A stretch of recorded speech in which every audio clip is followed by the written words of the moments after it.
됐어.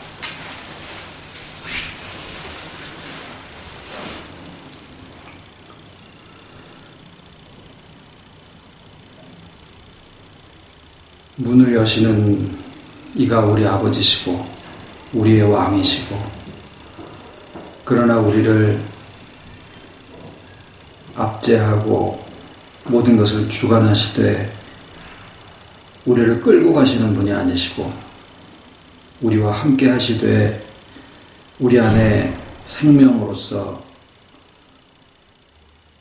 진정 참 아버지 앞에 주 안에 나다움을 회복하고, 진정 아버지 보시기에나 모든 사람들 보기에 좋았더라 한 그러한 사람으로서 회복되고 또 살아갈 수 있는 은혜의 진리 가운데 또 저희들 세워주심을 감사를 드립니다. 이 시간에 드리는 모든 예배가 위에서 돌아가시는 모든 움직임이 또한 저희들의 삶에, 저희들의 발걸음 속에 또 나타나시는 것을 알고 감사를 드리고, 저희들의 작은 한 걸음이 진정 보이지 아니하는 세계에서는 엄청난 아버지의 섭리 가운데서 이루어지는 것을 또한 저희들 볼 수 있게 해주심을 감사를 드리고, 말씀이 또 저희들을 회복시키시사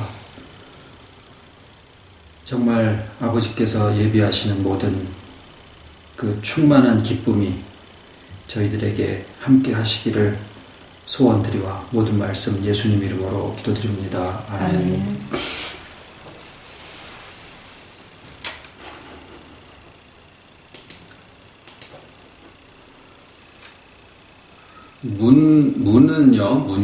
문 열고 들어가는 문은 길 위에 있지요. 갑자기 문을 열고 나갔는데 낭떠러지가 돼 있다 이러면은 곤란하죠. 그러니까 문까지 가서 문을 열고 그 가던 길을 계속 가게 되어 있는 것이 그게 문입니다.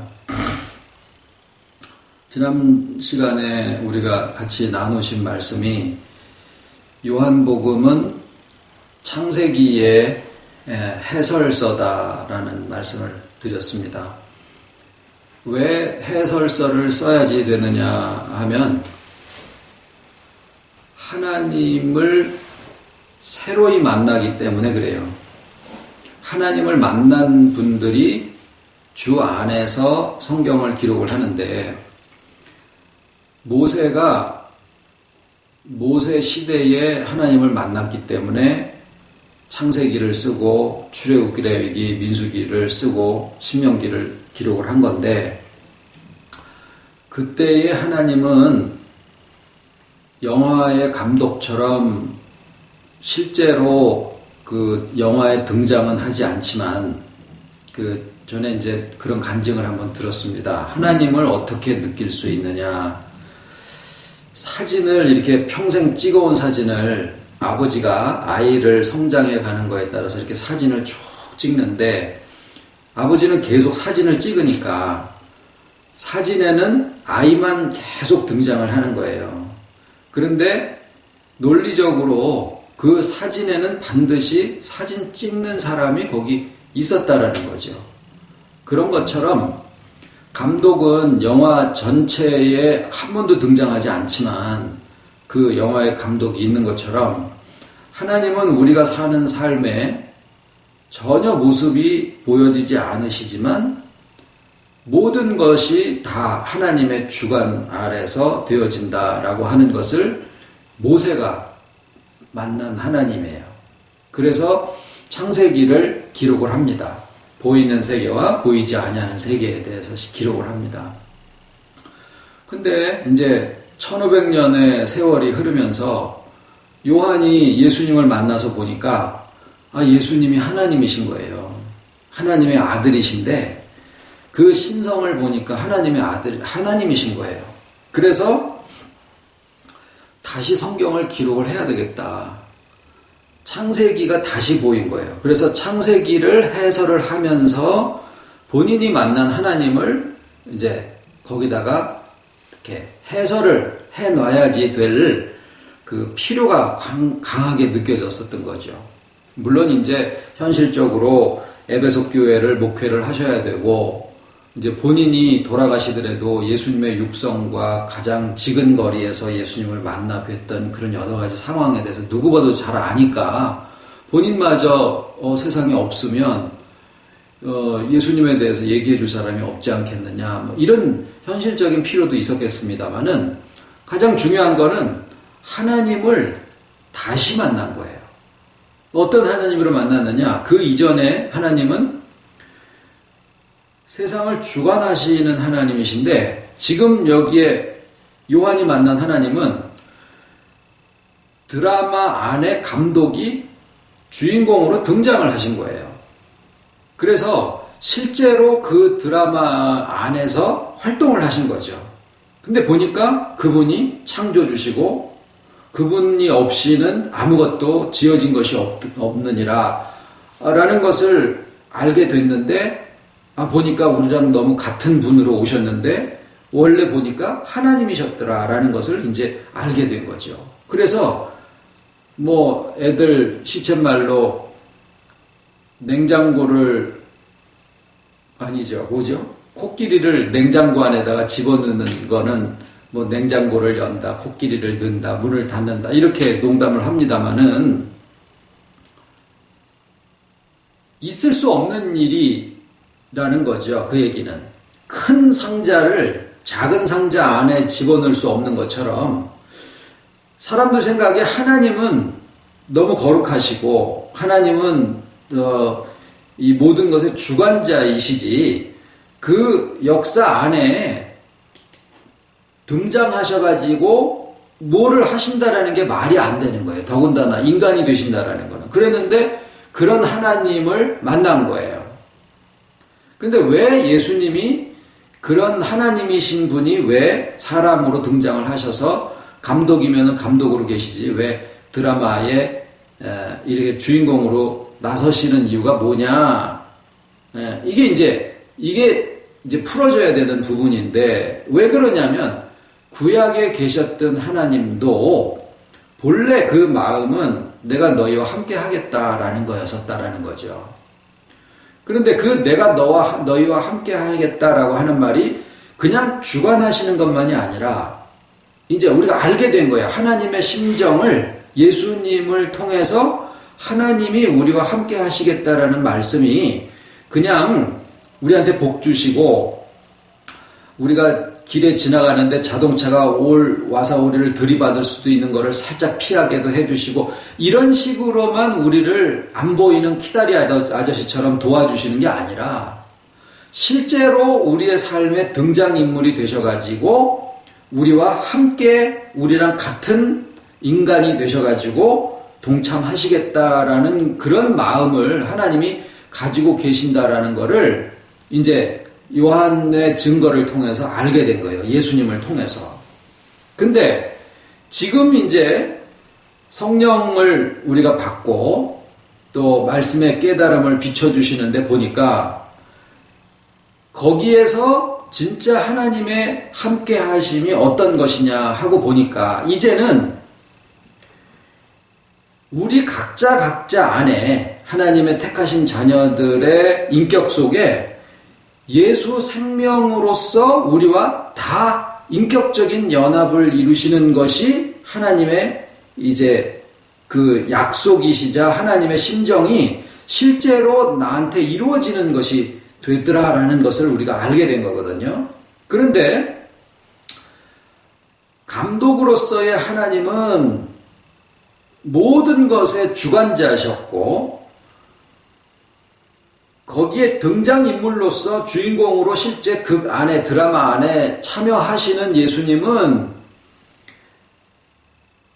예수님은 선생님이셨고 다른 사람들은 제자였었고 예수님은 말씀을 하시는 분이고 다른 사람들은 그것을 듣고 따라가는 사람이고 이런 차이로 그래도 예수님이 우리보다 높으셨다 이렇게 생각을 할지 모르지만 실상 예수님이 오셔서 하신 말씀은 내가 너희랑 같다라는 얘기를 하신 거예요. 그것을 말씀을 하셨다고 우리는 저분이 높다 이렇게 생각하지만 실제로 예수님이 하신 말씀의 내용 내가 너희와 같다 이런 얘기를 하신 거고 그 다음에 부활하신 다음에 예수 생명이 우리랑 함께 되시잖아요. 그러면은 생명 없는 몸은 의미가 없고 몸 없는 생명은 존재하지를 않아요. 그런 것처럼 우리에게 예수 생명은 나하고 별개의 다른 존재가 아니고 나 자체다라는 거예요. 그래서 지금은 어떤 상태가 되냐면 하나님이 각본을 다 짜놓으셔서 우리가 그것을 따라가는 게 아니고 예수 생명으로서 우리와 하나님의 영생이 이렇게 인격적인 연합을 이루게 되면 우리가 오늘이라고 일컫는 날 동안에 살아가는 삶 속에 우리가 살아가는 삶 속에 나는 어제가 있고 오늘이 있고 내일이 있으니까 내일 일도 가져와서 계획을 세우기도 하고 어제 일을 가져다가 반성을 하기도 하고 오늘 내가 무엇을 할까 이렇게 생각을 해서 이렇게 하려고 그랬다가 저렇게 하기도 하고 저렇게 하려고 그랬다가 이렇게 하기도 하고 뭐 이런 상황들을 우리가 살아가는데 하나님이 우리보다 영원 전이든 5,000년 전이든 1만 년 전이든 간에 하나님의 어떤 것을 아니면은 어저께라도 하나님이 무엇을 정해 놓으신 것을 우리가 그대로 이렇게 따라가는 게 아니다라는 말씀 드렸잖아요. 뭐냐면 하나님의 영생은 지금과 영원전이 하나님 앞에서는 똑같아요. 시간이 흘러가시는 분이 아니고 모든 시간에 동일하신 분이기 때문에 하나님께는 만세전과 영원 후와 지금이 다르지 않은 분이시다 그 말이에요. 그러니까 우리가 하나님의 그 만세전에 작정하신 대로 우리가 꼭두가시처럼 따라가는 게 아니다라는 말씀을 드렸죠. 하나님의 주관하심과 우리의 생각해서 이렇게 가는 것이 예수 생명이라고 하는 우리의 연합 속에서 같이 이루어지는 거예요. 그러니까 내가 오늘 이렇게 생각하고 저렇게 결정을 하면서 감에 따라서 그런데 나 혼자가 아니라 예수 생명의 마음을 자꾸 느껴가면서 가는 거예요. 이제 말씀을 이렇게 같이 나누면서 오다 보니까 어떤 분의 간증이 그렇게 나왔어요. 참 사람들을 겪어보다 보니까 다 공통점이 뭐냐면 자기 입장에서 생각을 하더라라는 거를 알게 됐다. 그게 맞습니다. 우리도 마찬가지예요. 내 마음에 어떤 사람을 위해서 희생을 해도 또 어떤 것을 찾아가더라도 자기 마음에 그걸 주시니까 자기 마음에서 움직여지는 대로 하는 거예요. 그런데 우리의 마음에 내 마음대로 움직여지는 대로 가는데 거기에 예수 생명이 있어서 성숙해 가면은 예수의 마음이 우리 안에 생겨지더라라는 거예요. 그 마음은 한계가 없어지는 마음이에요. 나라고 하는 개인의 경계가 없어지면서 그게 없어지면은 나의 마음대로 가는데 상대방의 마음을 이렇게 헤아릴 수 있는 마음과 상대방의 입장에서 볼 수 있는 마음이 나한테 주어지더라라는 거예요. 내 마음대로 움직여지는데 상대방의 마음이 이렇게 알게 되니까. 왜? 경계가 없어지니까. 그래서 내가 아는 나라고 하는 것에서부터 이렇게 자유로워지고 그 경계가 무너지면서 예수 생명이 뭐지라고 아무리 찾아도 내 속에 안 나옵니다. 왜? 계속 나니까. 나예요. 계속 나. 성숙해서 그리스도의 장성한 분량에 충만한 데까지 이르렀어도 결국 나예요. 그런데 뭐냐면 나라고 하는 한계와 경계가 없어진 자유로움. 자유로워지면 다른 사람의 입장에서도 자유롭게 생각할 수 있고 다른 사람의 처지와 형편도 어떤 경계가 있어서 못하는 게 아니라 그러면 어린아이한테 가서는 어린아이 같아지고 부한 사람한테 가서는 비굴해지는 게 아니라 거기에서도 편안하고 아무것도 없는 사람한테서는 같이 거기에 같이 이렇게 움직여질 수도 있는 거고 기쁜 사람한테 같이 기뻐해 줄 수 있고 조급한 사람에게 마음을 편안하게 해줄 수도 있고, 그런 것이 어디에서 나오느냐면 내 한계와 경계와 제한이, 그 벽이 무너지는 데서 생기는 건데, 그게 언제 생기는 거냐? 예수 생명이 우리 안에 있을 때 그 인격이 성숙해감에 따라서 되어지는 일들이더라, 그 말입니다. 자, 요한복음을 보실 때는 창세기하고 비교를 하시는 게 좋겠다라는 말씀을 드렸는데, 창세기의 1, 2, 3장을 보시다 보면은요, 중요한 인물이 하나 등장을 합니다. 누구냐면은 뱀이에요, 뱀. 그런데 요한복음은 사도 요한이 기록을 하신 건데,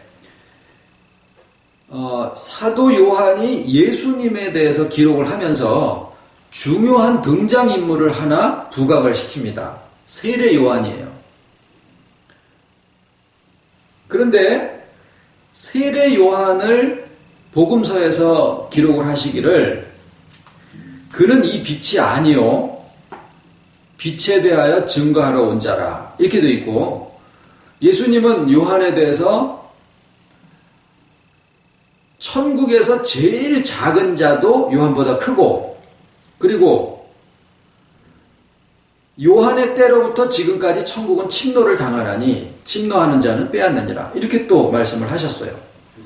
그러니까 천국 제일 가까이 와 있다라는 거죠. 그래서 어떤 사람은 뭐 요한이 지옥을 갔느니 어쩌느니 그런 알지 못하는 소리를 하기도 합니다. 그런 건 아니고, 자, 여기서 아까 이제 처음에 말씀드린 것처럼 문이라는 거는요, 이제 한번 생각을 해보십시오. 문을 열고 이제 바깥으로 나갑니다. 안방에서 거실로 나오든지.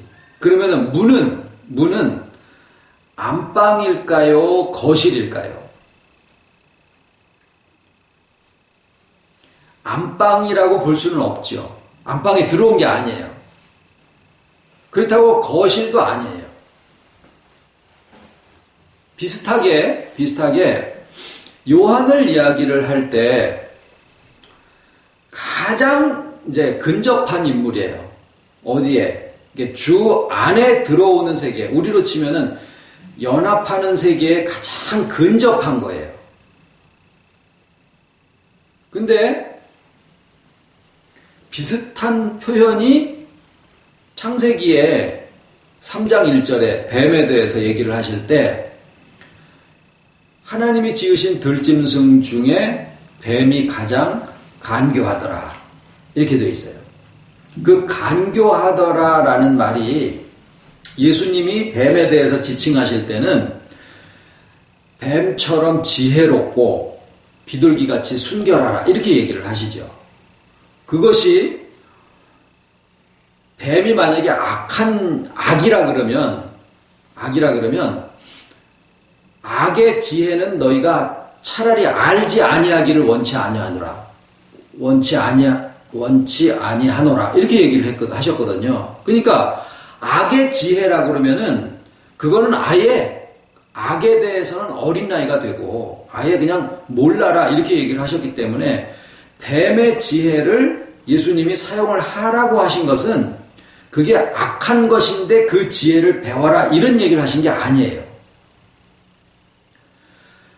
예수님이 뱀같이 지혜로워라 라고 하셨을 때 그 뱀은 유용한 가치가 있어서 에덴 동산에 하나님이 창조해 놓으신 그 뱀의 지혜를 얘기하신 거예요. 그러니까 뱀 그러면은 무조건 나쁜 놈, 무조건 악한 놈, 이렇게 치부해버리면 뱀같이 지혜로워라 라든가 이런 말씀들이 안 풀어져요. 그러면은 하나님이 그렇게 되면 어떻게 되냐면, 하나님이 악을 창조하셨다, 뱀이 악이라 그러면은 하나님이 뱀을 창조하셨으니까 하나님이 악을 창조하셨다, 이렇게 되어버리는 거다, 그 말이에요. 그 말이 안 되죠. 그러니까 뱀을 악이라고 이렇게 등식을 성립을 시키도록 해놓으면 안 된다라는 얘기입니다. 그럼 뭐냐? 뱀을 하나님이 창조하셨을 때는 모든 것들이 다 하나님의 목적하신 바에 선하기 때문에 다 만드신 건데, 뱀을 처음에 만들어 놓으셨을 때 그 모든 들짐승 중에서 뱀이 가장 강교하고 어떻게 보면 가장 지혜로운 거거든요. 그런데 오늘 이제 이 요한복음이 예수님에 대해서 자기가 만난, 요한이 만난 하나님, 즉 예수 그리스도로 오신 그 하나님을 만나고 거기에서 이야기를 할 때 세례 요한을 얘기를 하시면서 세례 요한은 빛이 아니요 빛에 대해서 증거하러 온 자라 그랬거든요. 그러면은 예수님이 우리를 뭐라 그러셨어요? 너희는 세상의 빛이라 그러셨죠.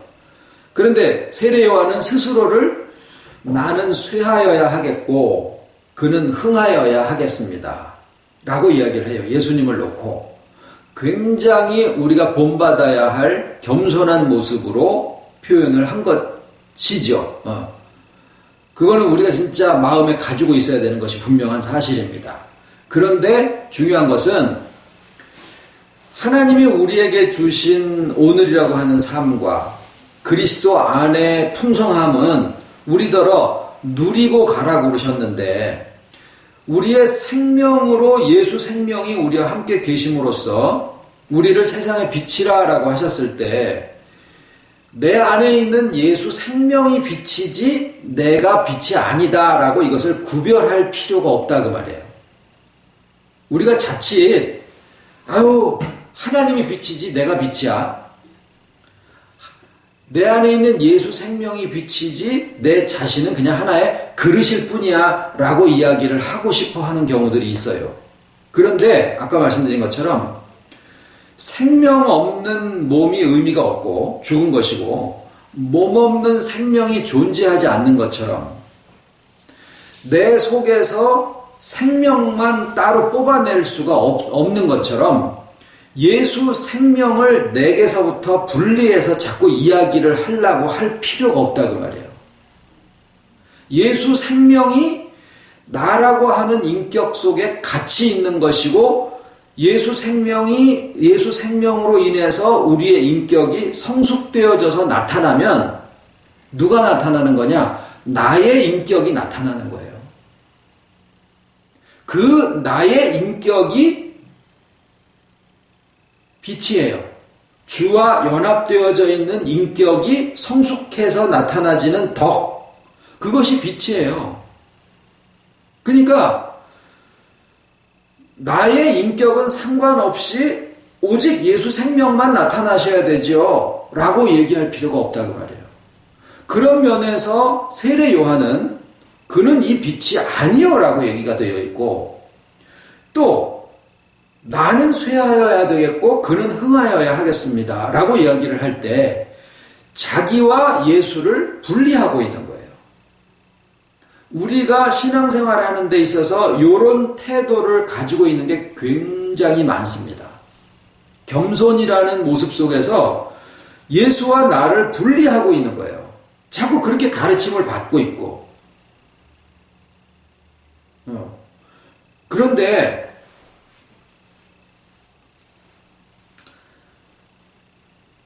연합의 가장 근접한, 그러니까 우리가 세상의 빛이라고 한 것은 내가 배운 게 많아서나 성품이 좋아서나 이게 아니라 우리가 세상의 빛이 되는 것은 오로지 예수 생명과 연합된 인격이기 때문에 그래요.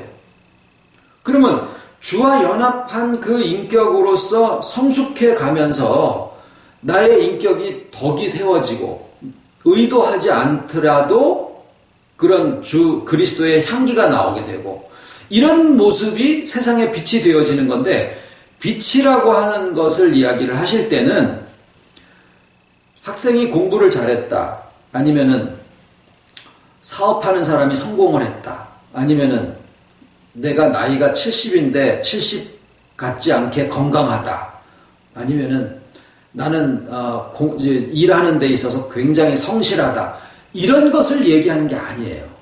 너희는 세상의 빛이라고 하는 것을 보통은 내가 어떤 행동을 다른 사람들이랑 비교해서 조금 다르게 나타나지는 것을 이게 빛이 된다라고 생각을 하거든요. 그걸 얘기하는 게 아니에요. 이건 한번 지난번에 비유 말씀드릴 때 말씀을 드렸습니다마는 너희는 세상의 빛이라라고 하셨을 때에 예수님의 그 말씀하고자 하는 주제는 뭐였냐면 너희가 의도를 하든 의도를 하지 않든 너희 인격과 너희 삶이 주와 연합되어 있기 때문에 세상에 드러난다. 그거예요. 세상에 드러난다. 나는 뭐 그럴 의도가 없었는데 또 내가 뭘 더 잘하려고 애를 쓴 것도 아닌데 어떻게 있다가 보니까 내가 사람들 앞에 드러나는 삶이 된 거예요. 드러난 자리가 되는 거예요. 그게 너희는 세상의 빛이라 산 위에 있는 동네가 산 위에 지어져 있으면은 누구나 다 보이지 않냐. 그것처럼 너네는 산 위에 지어진 동네처럼 예수 생명으로 연합한 인격이기 때문에 너네들 의도와 상관없이 이렇게 드러나져 있는 그런 처지와 입장이다. 그 얘기예요. 그 얘기예요. 그러니까 그런 면에서 산 위에 있는 동네가 꼭 무슨 뭐 초호화 고급 빌라만 지어진 게 아니잖아요. 달동네도 있는 거고, 아파트촌도 있는 거고, 재개발 단지도 있는 거고, 있을 수 있는 거예요. 어쨌거나 산 위에 있는 동네는 다 드러나게 돼 있어요. 내가 사는 게 꼬질꼬질하고, 건강도 골골하고, 가진 것도 없고, 그래도 예수 생명으로 연합한 인격으로 돼 있으면은 우리가 어찌됐거나 드러나는 그런 입장에 서게 된다라는 얘기를 하신 거예요.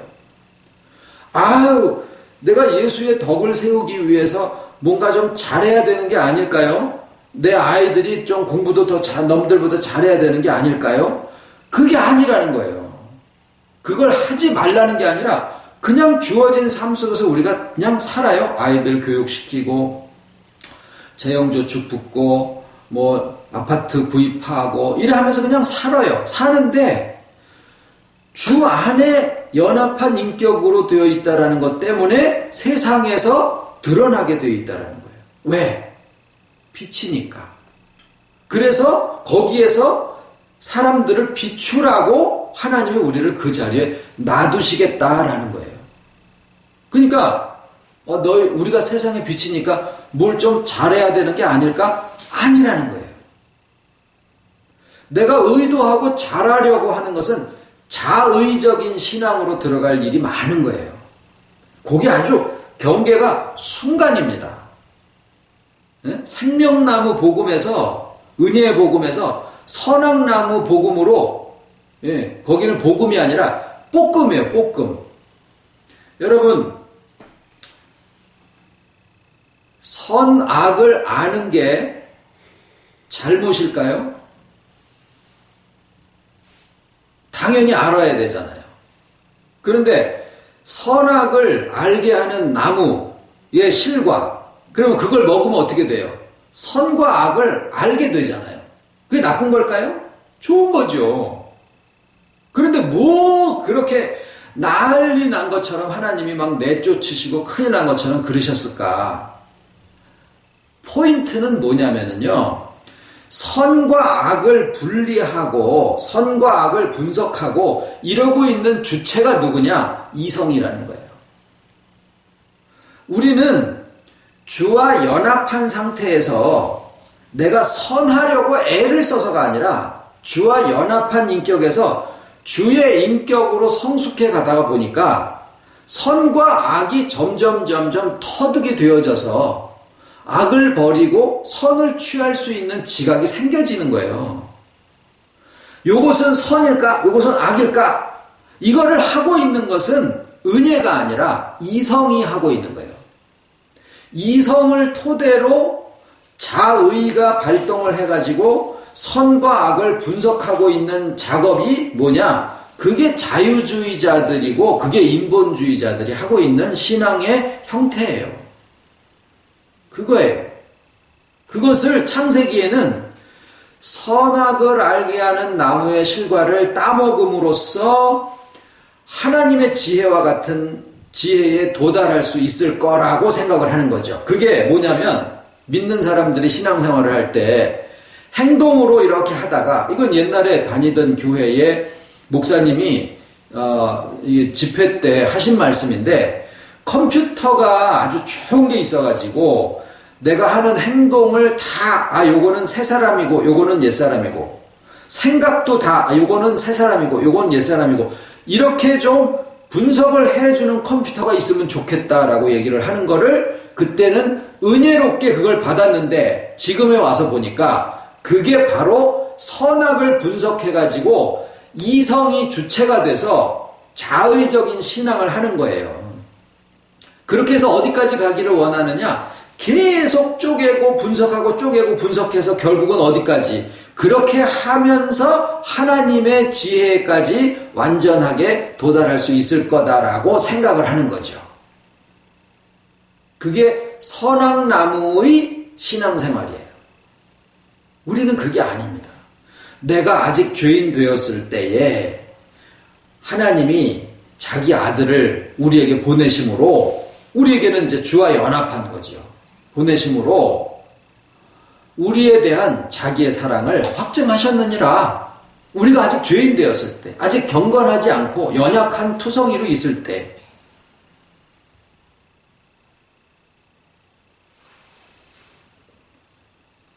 그래서 이성의 근본을 둔 선과 악을 분별을 하는 여기에서 가장 연합에 가까워지는 게 뭐냐면요, 연합에 가장 근사하게 근접한 모습이 뭐냐면 다 내려놓는 거예요. 다 내려놓는 거, 다 버리고 다 내려놓는 그 자리까지 가는 것이 가장 연합에 근접한 거예요. 그런데 빛은 아니에요. 왜? 예수 생명으로 연합한 세계가 아니기 때문에 그래요. 그러면 다 내려놓고서야 거길 들어가느냐? 그게 아니에요. 연합하지 않은 상태에서 가장 근접한 것이 다 내려놓는 건데, 그거를 인격으로서 보여주신 분이 세례 요한이에요. 그래서 세례 요한은 생명나무의 복음에서 최고봉인 거예요. 그런데 그는 이 빛이 아니요, 이렇게 된 거죠. 빛에 대해서 증거하러 온 자라. 다 내려놓고, 내려놓는 것만 가지고라면 저기 법정 스님이 더 잘해요. 그런데 무소유. 그런데 세례 요한은 다 내려놓고 나는 그의 신들매를 풀기도 감당치 못하겠나이다. 다 내려놓고 그 다음에 예수님을 보고, 보라, 세상 죄를 지고 가는 하나님의 어린 양이로다. 예수를 증거하고 그 다음에 자기 제자들까지도 요한하고 안드레를 예수님한테 보낸 거예요. 그래서 제자들도 다, 보통 목사님들이 그러잖아요. 아이고, 내 양을 어느 놈이 뺏어가서 그 하나님의 양을 지켜야 된다는 거지만 실상은 자기, 내 새끼 이런 게 있잖아요. 그것도 세례 요한은 다 내준 거예요. 우리가 이런 세례 요한의 신앙을 얼마나 흠모하고 멋쟁이 신앙이라고 생각하고 있는지 몰라요. 이 성경에서 워낙에 예수님이 천국에선 제일 꼬레비라도 세례 요한보다 크다 막 이렇게 막 그냥 해놓으셨으니까 세례 요한이 별거 아닌 것처럼 우리가 생각을 하지, 실제로 세례 요한의 신앙만 딱 띄어가지고 보면은 우리가 아주 사모하는 멋쟁이 신앙인으로서 우리의 마음에 이렇게 이미지가 되어 있는 것이 세례 요한의 모습을 가지고 있다고요. 우리의 신앙이. 그런데 중요한 거는 그는 이 빛이 아니오예요. 자, 빛으로 되어 있는 주와 연합한 인격, 예수 생명으로 성숙해가는 우리들은 뭐냐면요, 하나님이 우리에게 주신 삶 속에서, 제가 이제 어떤 분하고 얘기를 하면서 세상이 얼마나 길지를 몰라서 이런 얘기를 한번 하길래 단칼에 잘랐어요. 세상 길어. 세상 깁니다. 세상 아주 긴 것처럼 생활을 하시라고. 애들을 위해서 계획하는 것도 그렇고 우리에게 주어진 삶은 오늘을 살아가는 거는요. 오랜 세월을 살 것과 같은 그런 이런 생각과 그런 포부와 이런 거를 가지고 살아가는 거예요. 그런데 그것이 내가 그것을 막 성취하려고 욕심하고 안 될 것 같은 불안감 속을 그걸 끌어다가 내가 하나님 자리에 앉아서 하나님 노릇하지 말라는 얘기지.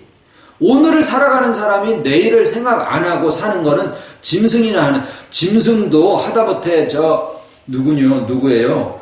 다람쥐들도 도토리를 갖다가 이렇게 음식 저장 창고에다가 다 이렇게 저장을 하잖아요. 그 내일 먹으려고 하는 거거든요. 단지 머리가 이게 새대가리보다 더 깜빡깜빡이라 어디다 감춰놓은지를 몰라가지고 그걸 잊어버려서 그래가지고 거기서 싹이 나고 그래가지고 한국 땅에 그 다람쥐들 때문에 그 상수리 나무가 그렇게 아주 골고루 퍼졌다는 얘기가 있는데 걔네들도 타락하지 않은 애들이 내일을 준비를 하거든요.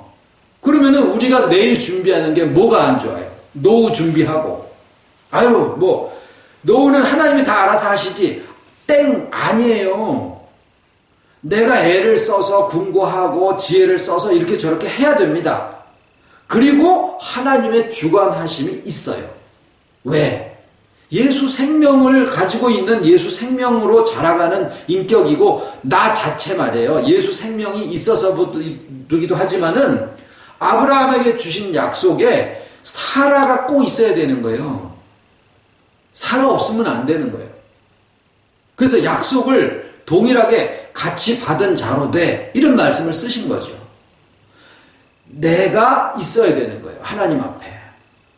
그러니까 예수 생명이면 됐지. 나는 그냥 패대기 쳐도 상관없어. 그거는 세례 요한이나 법정 스님하고 이렇게 어깨를 나란히 하는 것이 될 수는 있을지 몰라도 너희는 세상의 빛이라의 마음은 아니다 그 말이에요. 너희는 세상의 빛이라는 내가 지금 앉은 학고방이라도 드러나 있는 삶이요. 내가 앉아있는 데가 호화 빌라면은 무슨 상관이 있어요?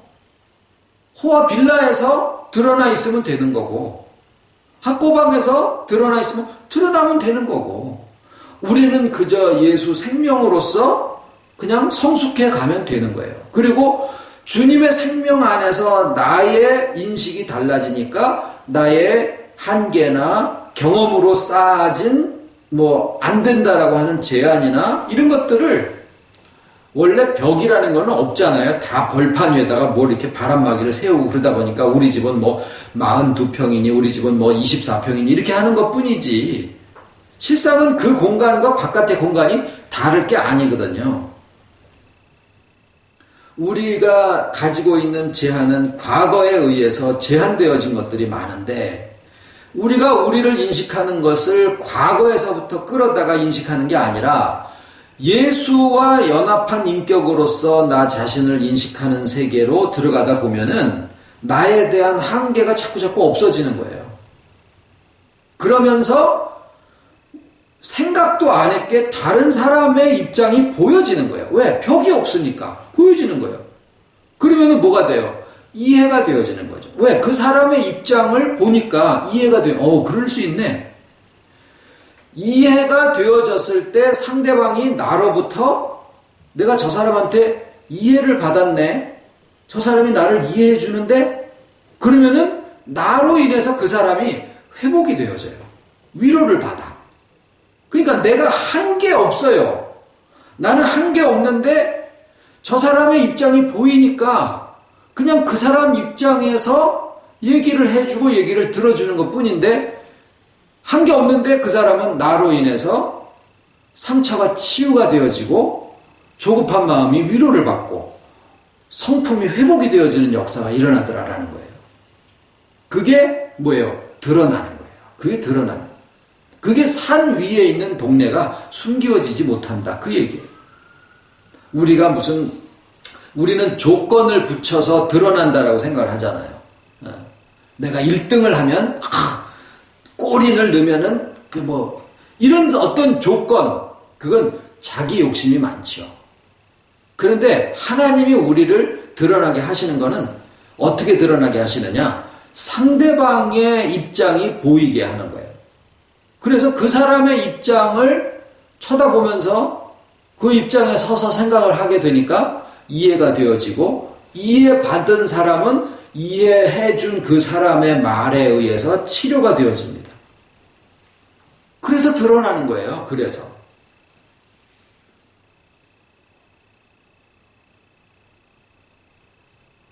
그래서 오늘은 이 세례 요한의 세계가 이게 꼭 앞뒤 조시다가 요거랑 요거 이렇게 갖다 하시면 아우 뱀이 세례 요한이래 이렇게 풀면 이건 큰일 납니다.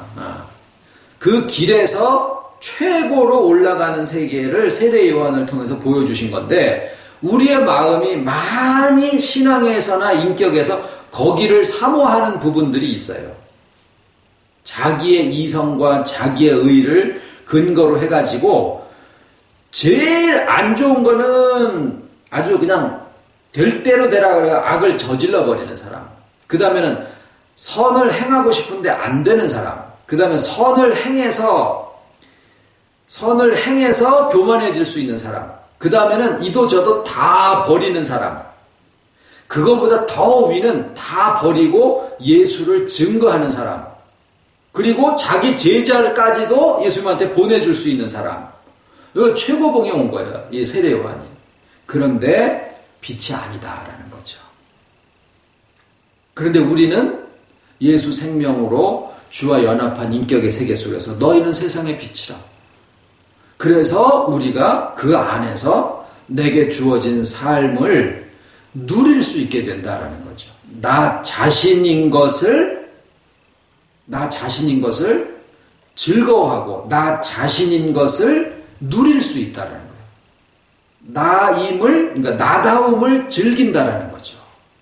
이건 굉장히 중요한 신앙인의 모습입니다. 이건 에고이스트, 그러니까 자기 중심적인 이걸 얘기하는 게 아니라 자기를 용서하고 자기를 사랑하고 자기를 누릴 수 있다라는 것은 주 안에 있는 인격이 되어졌을 때 비로소 가능한 거예요. 주기도문으로 마치겠습니다.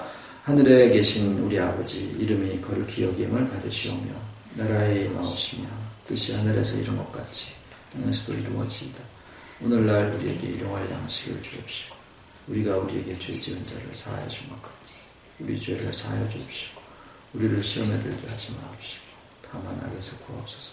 나라와 권세와 영광이 아버지께 영원히 있사옵나이다. 아멘.